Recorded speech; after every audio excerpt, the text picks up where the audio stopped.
Le Corbusier once famously quoted, "Buildings too are children of the earth and the sun." I'm Architect Karan Anand, introducing you to Season 3, Episode 7 of Moñö Architecture, All Things Design. Brought to you by brand partners Highback Kitchen Studio and Turquoise.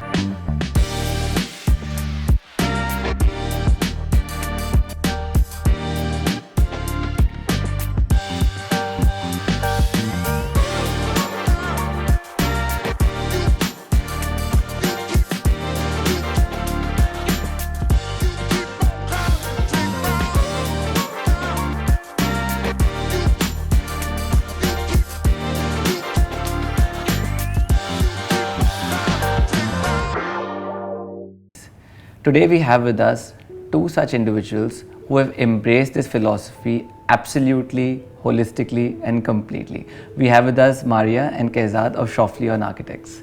Hi guys, it's nice to have you all here. Hi, thanks for having us. Hi. Okay guys, so before we start talking about architecture and context and design and life, I would like to talk to you all about how you all began your practice, what the journey was like to reach where you all are today. Because like I've asked a lot of other designers, each one of us has a very unique story as to where we have reached, and especially for young designers who are watching our audiences, they all want to know how much of an effort or what the journey is to reach where you all are today in your life. So I think, well, we met in grad school. We were both in America. We were classmates basically. Cornell. Yeah. And we always both independently were clear that we wanted to be on our own, to have our own practice. That is something that, so I think in a way, whatever decisions we took, even live in America or not even going to Europe and coming to India, it was always keeping in mind that we wanted to start our own practice independently. And somehow India at the time seemed the best. Logical choice. The logical choice to do. Then we came here, we struggled for a long time. So you all got here and started your practice immediately, or did you all work? Well, I think We did many things at the same time. Yeah. We, at one point, we were teaching in 3 schools. At the same time. At the same we time. struggled a lot. Beginnings are always. We were even writing for a magazine. Yeah. Because there was no real work. You know, we tried to get little work here, there. Yeah, at the beginning there was nothing. No.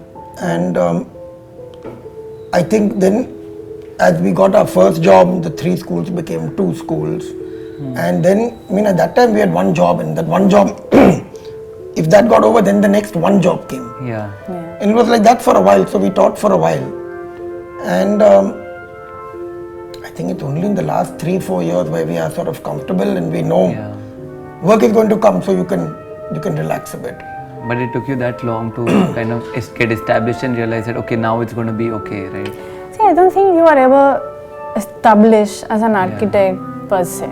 Like we still have our up and downs, we still have our struggles. Yeah. There is always the job that you really wanted doesn't come, and then all of a sudden something better comes out, so it compensates for it. There is always that, I mean, now we are comfortable enough to sort of have the peace of mind that we know more work is coming, but it's always at the back of your mind, what if it stops? Where is, and we have to reinvent ourselves one more time. I think also from the very beginning, we were very particular about choosing proper projects. Yeah. So while we got 10 inquiries, we may have rejected 5 of them. Yeah. You know, and then we were rejected by another 4. So we ended up with 1. But we were very particular about not choosing projects which we felt we did not want to work on. I think that's something very important, and I think we did relatively well. And when I was working in America, a friend of mine, also an architect, had told me there is work for everybody and there is all kind of works. You need to decide what kind of work you want to do and stick to it. There is enough for everyone. So that was kind of like... I think that's something as a philosophy it's stuck with us for years. Quite seriously. And it's very rare actually to pursue this philosophy, you know, because you have Because you get scared. Yeah, and you get scared when you're not getting the projects. And then you're like, I'll just do this, and then later we'll kind of come back to it, and it never comes back. That doesn't happen because if you've done a small 400 square foot shop, the likelihood of you getting a 2,000 square foot house is low.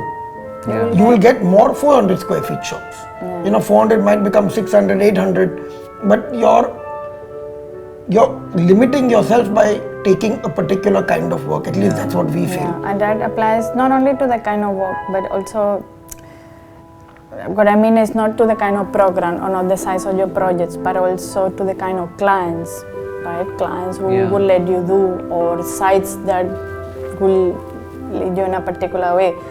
So it's difficult, but we stuck to that idea that if you stick to one particular kind of project, one particular kind of work, there is enough for everybody. You just need to control your fear and wait, and learn to say no.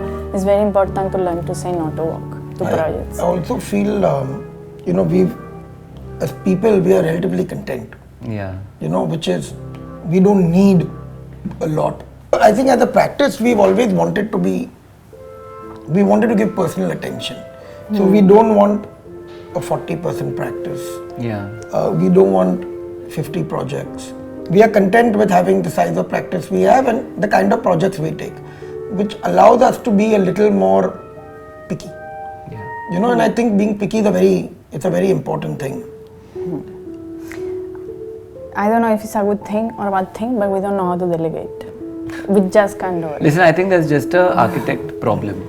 None of us can delegate. Like, we keep wondering ourselves these large firms that have 50, 100, 200. How does it work? Like, how do you know what's happening in your project? It's the issue with micromanagement, right? You want to micromanage everything. Like, we can't miss a meeting with a vendor or on site or with the carpenter or with the client. Then the fear that losing control of the project is too much for us. And I think that's what differentiates like an average practice and a great practice. That unless you're not on ground, especially when you are at a stage where it matters so much, right? I feel like any great architect, whether you're looking at even someone like Kayzad or Lee Korb, at the beginning of where they were not delegating. They were there. They were on site working till they were not, Korb may be an exception there, but I think for most architects, their initial work is much better. Yeah. Korb is probably an exception, but he's an exception. Other than him, I think most people, in the beginning, the ideas, their projects are much more interesting. Then it sort of gets, watered down as the projects grow, the number of people grow, and then you have to pay the bills. Yeah. When you said that, I also thought of IMP. He's also like very similar. Yeah. I mean, but that's such a, like in so many conversations that I've had, the relevance of this has never come up. That your initial work is always better than your later work, more often than not, because you stop going, you stop following up, you start delegating, and then suddenly, like even if I'm doing a small project and I have to choose a curtain, for example, it's not even an architectural project, say an interiors project, I can't, like, because I'm just like, what is this person going to go? Because I want white curtains, on my side, or I want off-white curtains, I want shears. What if the client or my intern takes a print, so it's I don't think that there's anything wrong with it. I think that is the roadmap to becoming an extremely successful studio. So I think that's apt what you're saying, and it's very beautiful. Could we talk a little bit about you were saying? I was going to say one thing, when we just started out, I read this phrase somewhere. I think it was Tim Gunn. I don't know who Tim Gunn is, but where he said something like, an amateur does not know the limits of what he can achieve and what you can achieve. So he invariably exceeds what is possible. Yeah. When you have the burden of experience, and I'm using the word burden of experience, you know everything. Yeah. And that's when you sort of, this is possible, so I'm not going to try and exceed it. Yeah. And I think that's exactly why when people are starting out, their initial projects are much more exciting than after a while. Yeah. Because you've gained experience, and I'm not using that in a good way. Yeah, and then you just repeat, right? Yeah, You do the same thing again and again. You know what works, and Yeah. you know what is expected of you also. Yeah, because everyone looks at you as okay, they are going to do this for me because they've already done this, and then suddenly if you create something new, they're like, this is not why we hired you. You know, so suddenly your portfolio is the glass pyramid. You know, so so I mean, no offense to one of the greatest architects ever, but I also want to ask you about your education in Cornell itself, right? What was that experience like? Because you were surrounded by the campus itself has some of the most beautiful structures on earth, right? And it's an Ivy League, and the curriculum is absolutely stunning. You have some incredible faculty who are there, who are teaching, who are also practicing architects, right? So what did you all study there? What was your journey like there? See, I did my undergrad and grad there. So you were there for 7 years? Yeah. Wow. I taught there also after that. We came back to India. She settled down and I left. And where did you teach in India? Where was your first? Kamla. Oh, that's a great college to start. I did Kamla Reja, Rachna and Balwant, I think all three together. BVP. Kamla, that's a great portfolio of colleges to have. You chose the right ones. So undergrad was, I feel, extremely rigorous. I think coming from Kamla Reja where I had finished 3 years and I started afresh. The level in the first year was higher than the third year of Kamla Reja.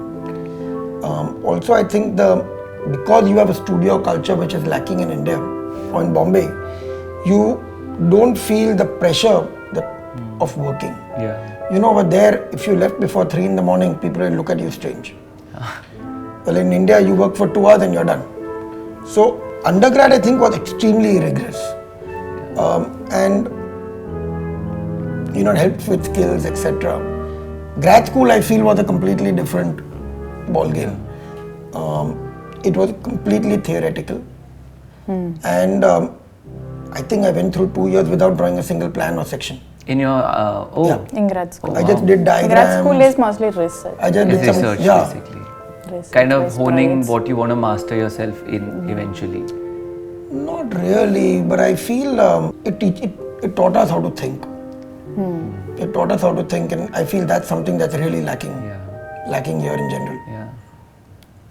That's lovely. And actually, when you are talking about teaching, you have to think. It was one of the questions that I was going to ask later, but I'll bring it up now. You know, very often when I meet a client or if I discuss with a few other designers, all of that, they don't have the process of ideation, conceptualization, abstraction, making a sketch, resketching, using gateway paper, using tracing paper, using layering, using, you know, all of these things, which when I look at your work is very evidently there.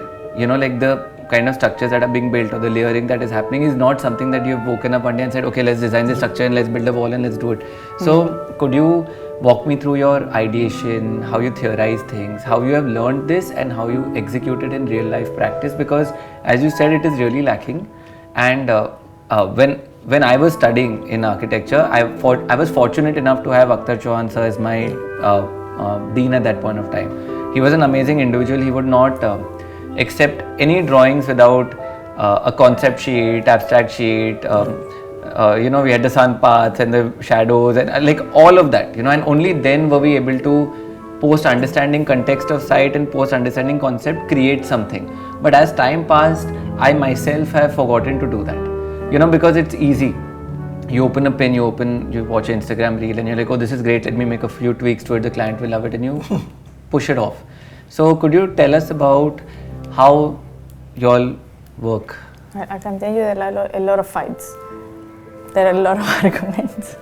But I think no good design comes without an argument. Which we also, like, sometimes the project got too smooth, like the design happened too smooth, we got it. Like, we didn't fight with this one. Something is off. Maybe it's not great yet. But you know, something we do, like even when we teach, is we ask students to make a small diagram and or explain the crux of their project in like 100 words.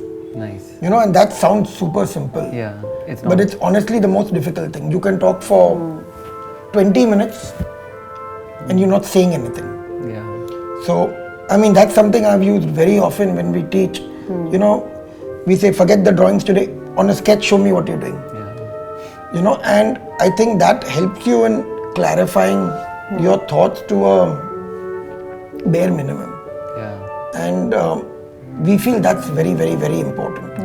So when we start also, we are always thinking of We're always asking, what is the project about? What is the idea? What is the What is the- concept? What is yeah. the move? So now we call it Like, the move. Like, how do we, like I would like to think we can explain most of our projects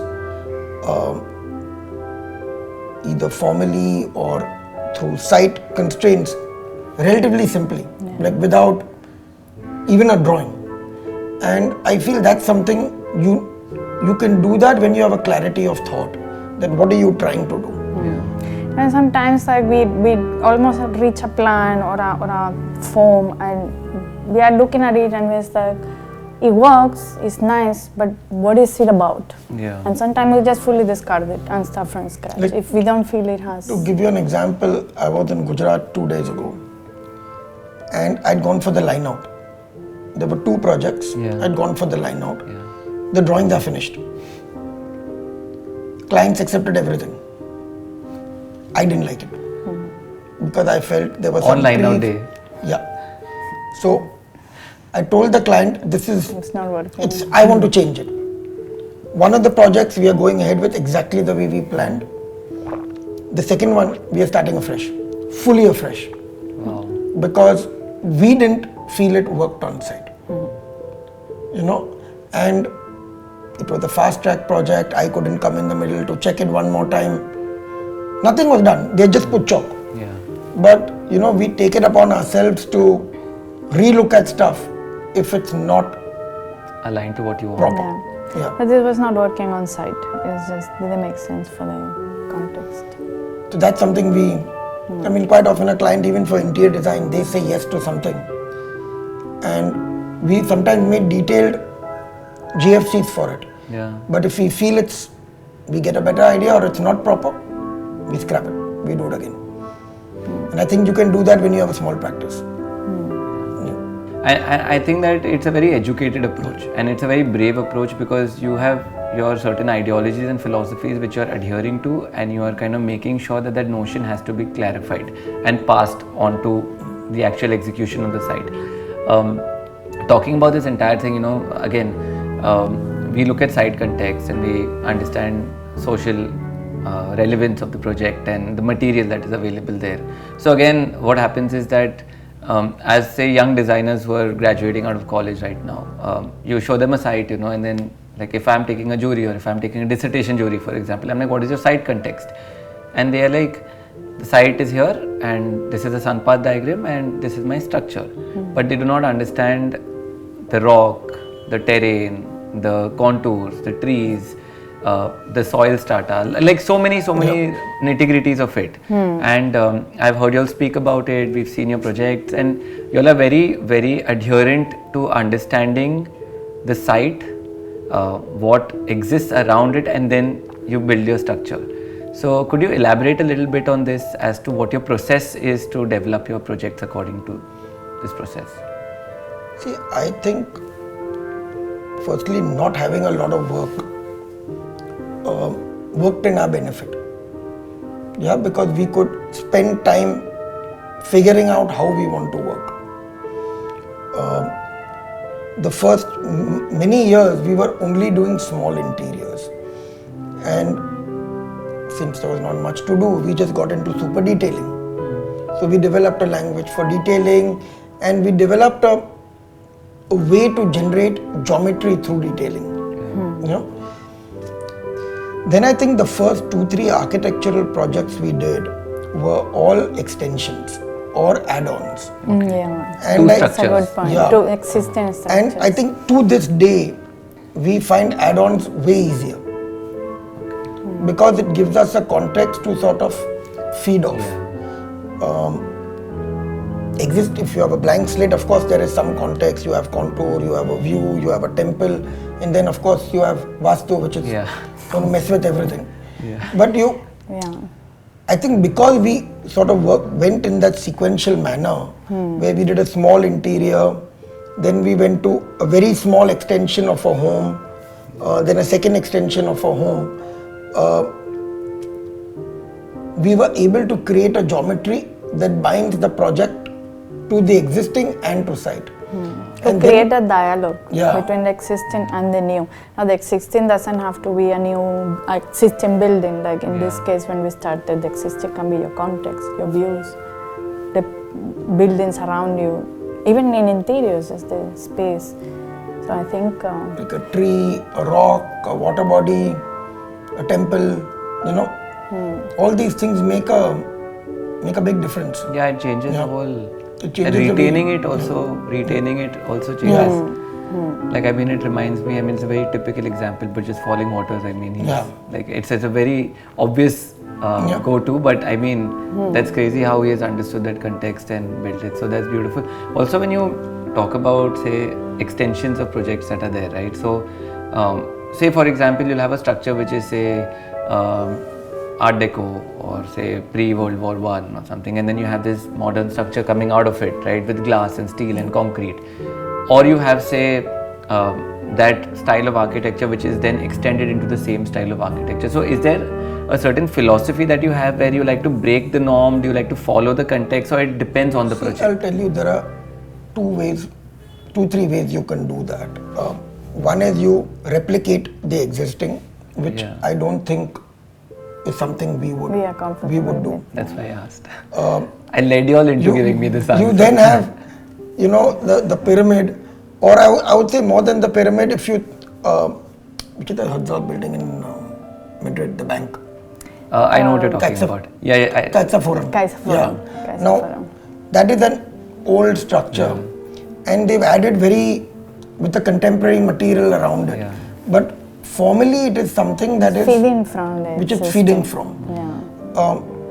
You then have Moñö, which takes from existing context, or even David Chipperfield. He takes from existing context. He doesn't really change the materiality,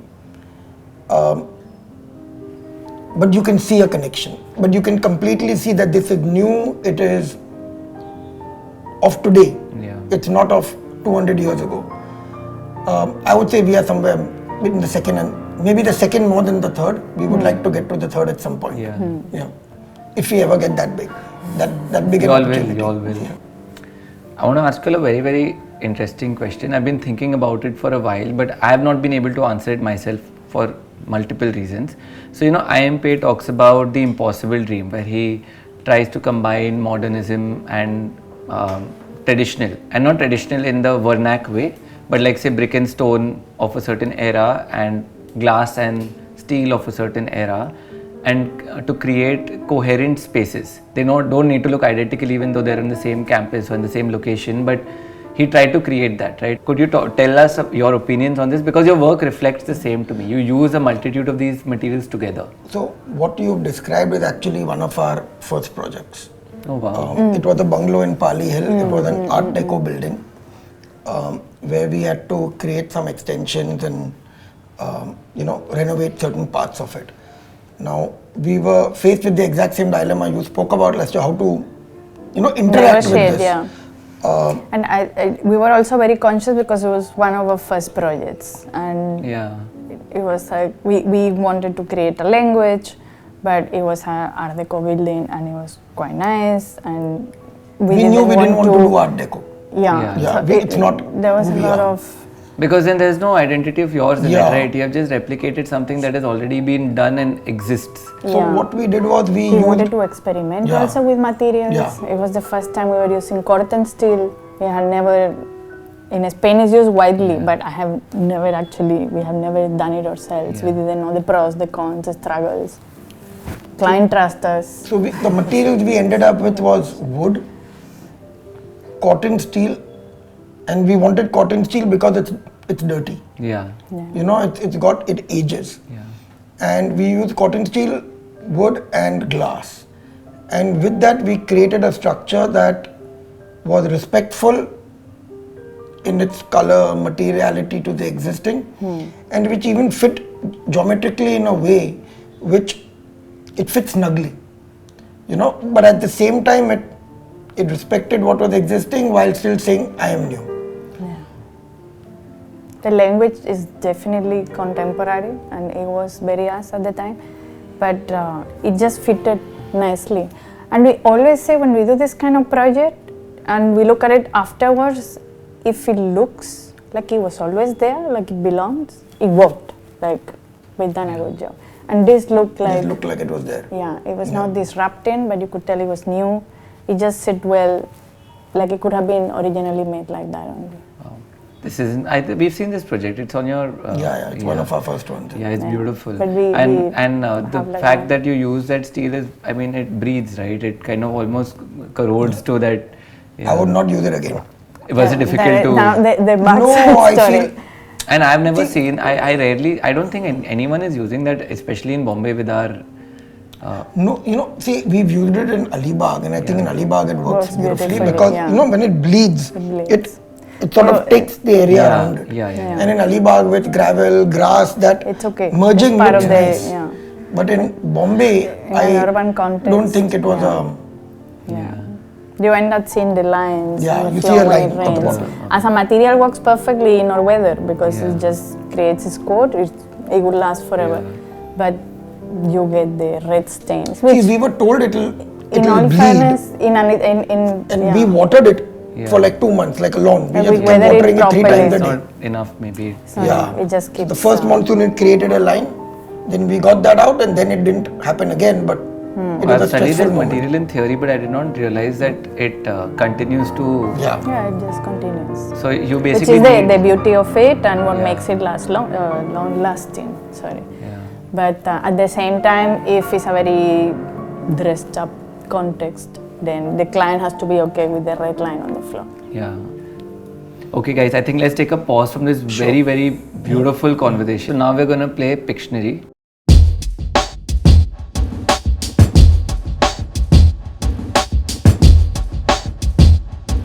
I'm going to hand you a chit.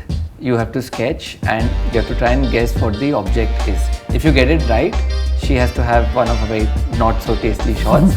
And if you get it wrong, then you have to have a shot. And then at the end of the day, whoever has the lesser shots wins. Okay, so I'm going to start with you. And don't show it to me. It's very difficult. It's not the answer in the question. Of course not. Okay. No, I know how to do this. Wife. Hair. Mother. In your context. Goddess. Oh, de verdad. My God, like what is I think it's her own. It's me.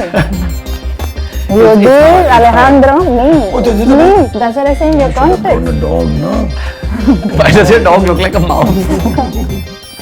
Okay, you have to have a shot. Terrible. The boss that he's enjoying this, he likes it. I don't drink this often. Yeah, it's a treat, no?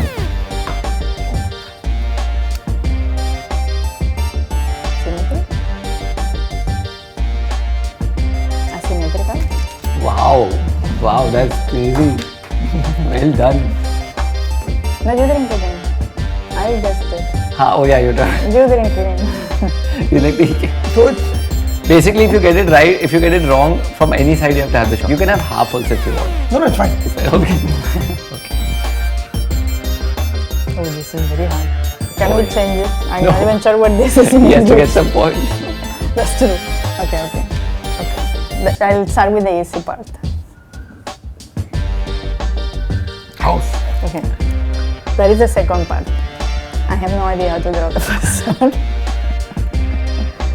Okay. What is this? Tennis.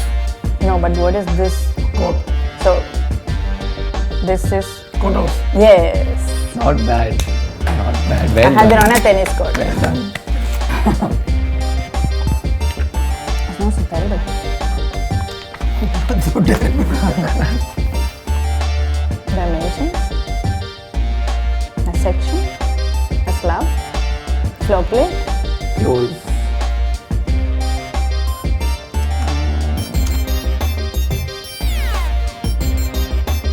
The slab. I'm going to have a shot. Loft. Loft. Okay.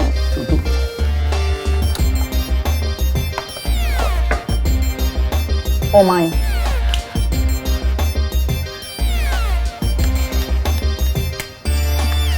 Did you guys call it this one? Yes. Swimming pool. No. Okay, normally it's on a table. Now, He called it a swimming pool. actually, your swimming pool cannot look Yeah, like that's this like a nice. sometimes. That's like a nice swimming pool. This, only this. But yes, no, almost. Okay, you have. We'll give it to him. We'll give it to him. T-scale. T-scale.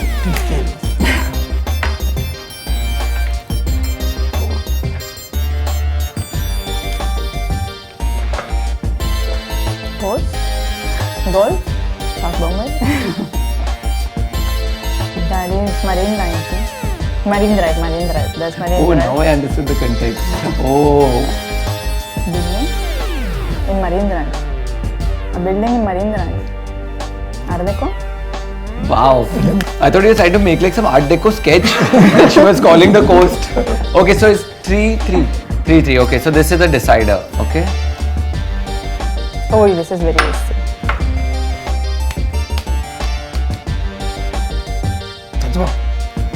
Wow. Really? Yeah. I was going to say it like a joke. It's not finished, but it's Sator. This is. Mirador, yeah. Unfortunately, you have lost but it was very, very competitive, and you all have made some crazy sketches. I've never seen this relevance ever, but amazing, guys. So well done, Maria. You have won, and we'd like to present. Oh, achievement. Oh, sorry, you have won. Sorry. I get to keep the hamper anyway. So Kayzad, you have won. Well done. A brand kitchen studio have prepared a beautiful hamper for you, and they're going to present it to you. Amazing. Thank you. Thank you. Maybe next time. That was a lot of fun. Well done. Okay. Congratulations. Anyway, you all will get to share the hamper anyway. I get to keep it anyway. That's why I said she won even though you had won, because I was like, let me play it safe. Okay, so you all at a certain point of time were working with Samhita Microfinance on impoverished women in Madhya Pradesh, and as designers, I think is very integral for a contribution to the community as well. It is not done very easily, and there are certain ways and aspects of doing it, and you all are doing it very beautifully. And now you all have further taken it forward to something that you all are doing in Gujarat as well. So could you tell us a little bit about what the purpose of all of this is, and how it's developed you as a practice as well? See, I think as a practice, like I told you, we are a small practice. Yeah. Most of our work is for uber wealthy people. Somewhere 6-7 years ago, we felt we are beginning to get in a position where we can sort of, give back a little bit. So every now and then we take up a pro bono job. Quite often it is just a design job, and then they take it forward themselves. So we had done one in Bhilwara in Rajasthan where we made a place for people to... It was a crematorium. Where in that area they got chips. So we used the chips, stone chips. So we used the leftover waste chips to build a structure. Then we did this thing with Samhita Microfinance where we created a 4-5 story structure where there were some living quarters, offices, some educational facilities for them. And now we are working with the Parsi Panchayat in Ahmedabad, where they are doing... It's like a social housing project. Yeah. So they have an architect, they're just an advisory role. On an advisory role there, yeah. Like we help them choose the architect also. Oh, that's beautiful. That's also like, it's also like an exercise, right? Where you kind of understand different strata of society and how to deal with it. I mean, they had asked us to quote for it as a project. Yeah. And I said, the first thing I told them is I'm not going to charge you for this. Yeah.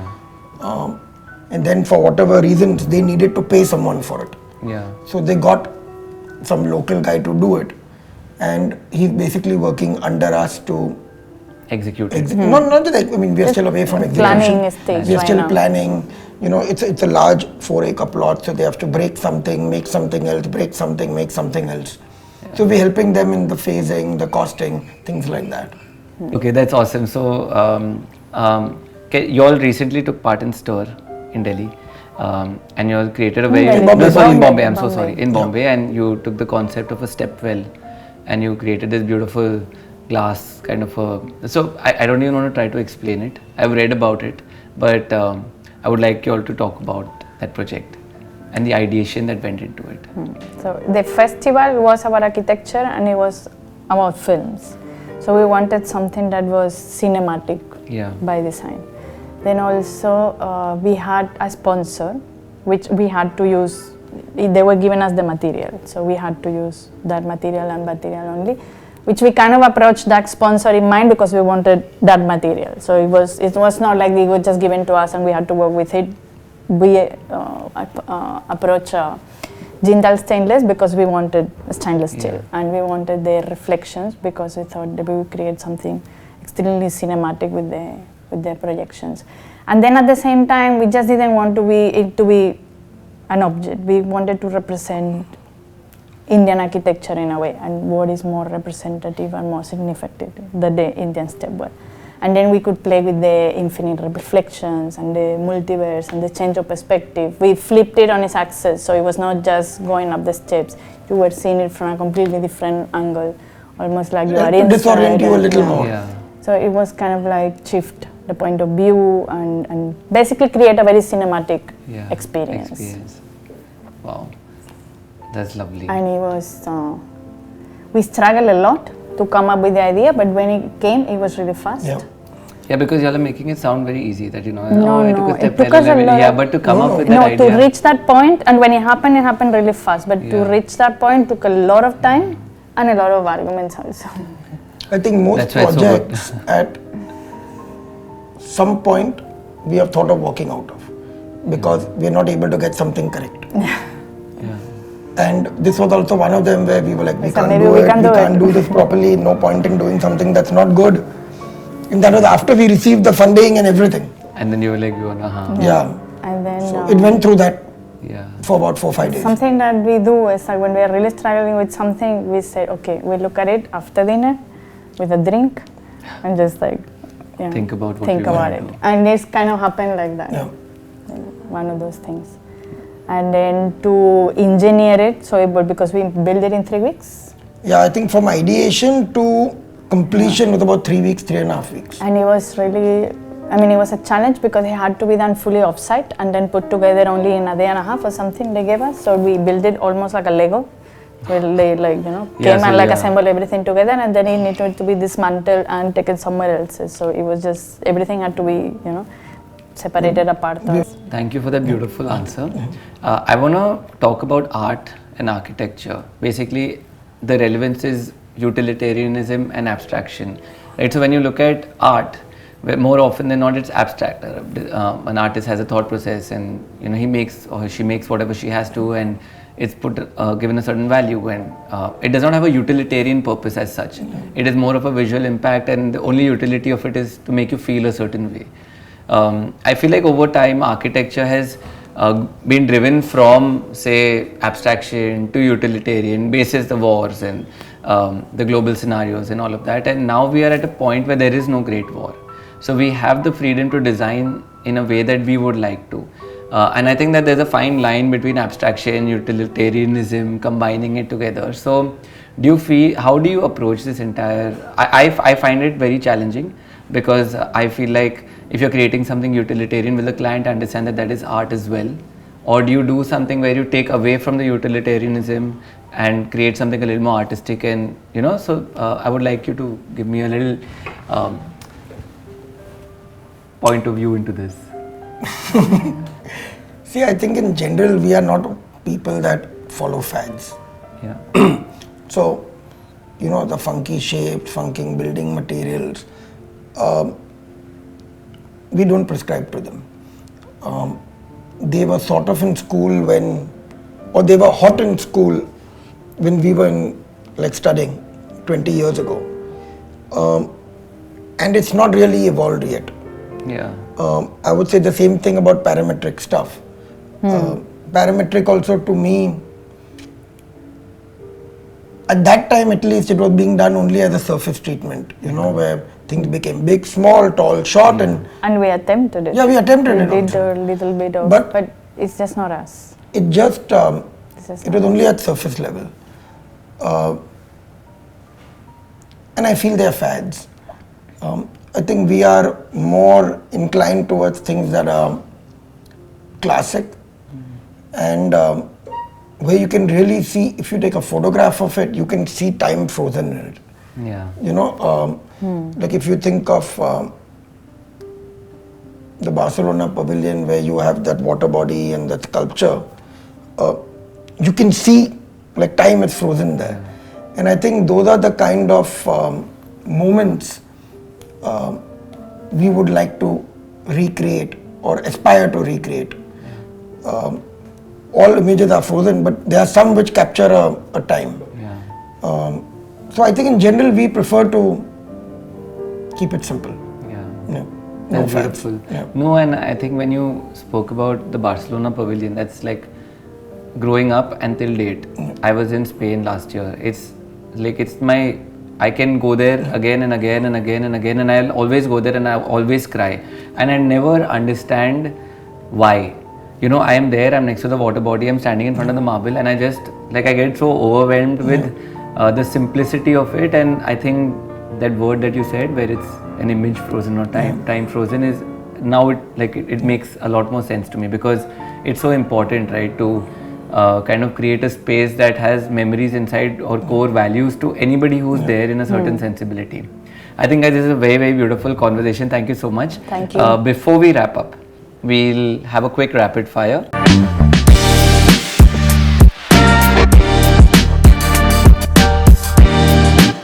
Kayzad, I'm going to start with you. Okay. Since you were the winner of the last game. Okay. AI driven or human centric design? Human centric. Brutalism or minimalism? Oof. That's hard. I would say brutalism. Even I would say Yeah. brutalism, Nice. even if it's not my question. It's a hard one. We have ruined what minimalism is That's also by true. I giving, think calling brutalism you everything still get minimalist. the imperfection allows for a human Yeah, quality. yeah. Go to software. Take it. Context or contrast? Which excites you more? Context. Henry Sullivan skyscraper or a Lee Korb modernist villa? Maybe the skyscraper. Okay. What space makes your heart ache in the best way? A garden. Lovely. What material tells the most passionate story? Concrete. I knew you were going to say that. If you could redesign one iconic furniture piece, what would it be? I wouldn't dare. I knew you were going to say I wouldn't that. dare. Okay, I'll change it. If you could create one iconic furniture piece, what type of furniture would it be? Something uncomfortable. Like the ritual chair. Nice, okay. Okay. Okay, we're done. Those were lovely answers, well done. Beautiful. I'm thinking I have good. Okay. Maria, now it's your turn. Okay. Okay. Sketching or digital modeling? Well, I do something very weird, which is I sketch in AutoCAD. Oh, you sketch in AutoCAD? In AutoCAD, yeah. Okay. If you could choose one material for your dream house, what would it be? Wood. Okay. Wood. Designing in the day or night? I used to design only at night when I was a student. Now that I'm an old person, I design the best fresh in the morning as early as possible. Okay. Yeah. Okay. Sagrada by Gaudí or the Barcelona Pavilion by Mies? That is a tough choice because Gaudí was one of a kind. There is nobody who carry on with his work, but it was one of a kind. So maybe Gaudí. Okay. Do you start designing with a feeling, a form, or a function? I would say both at the same time. Both at the same It's time? difficult to fully disassociate. Like I'm thinking of the function, but at the back of my mind, the form is also. Lovely. Okay. What era feels like a lost lover? Do you have an answer for that? Not sure. Maybe the 60s. The 60s? Yeah. Batman. Not to me. No, not to me. Which art movement do you feel like you would want to go back to and relive? No? Okay. It's difficult to choose. All, little bit of All, each. no? Yeah. Biggest misconception about architects? My shock when I came out of school is that you have this idea that you're going to be just designing what you like and there is no constraints, and the only important thing, the only thing that matters is how good you are Yeah. at your work. and when you come out and face real life, that is close to irrelevant. I think after we started practicing, after we finished our first job, we learned to be a little more appreciative and more forgiving of projects we saw. Okay, last question, okay? An architect who inspires you. But not me, someone else. Or not me also. Alvaro Siza. Oh, lovely. Okay. Alvaro Okay. Siza. That's amazing. From the very beginning. Maybe that's the love, what did you call it? Era like you Lost lover. lost lover. I would have liked to go back to. So we have both the answers now. Yeah. Okay, beautiful. I think that's a wrap. That was lovely, guys. Thank you, guys. Before we call it a wrap, I would love for you to address the audiences and just give them a piece of advice about something that you would like to share with them. If for whatever reason you do decide to take on architecture as a profession, which I may or may not advise, stick with it and have patience. Don't think it's going to happen really fast, and just have patience and continue at it. Thank you so much. That's beautiful.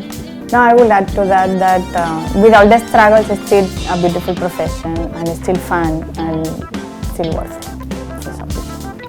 Thank you for watching Season 3, Episode 7 of Moñö Architecture, All Things Design. Brought to you by brand partners Highback Kitchen Studio and Turquoise. Stay tuned. I like how he went from postmodernism and Corbusier to him giving a tongue twister 3 times. Exactly. I like it. This is proper mono treatment to Jugal Mistri.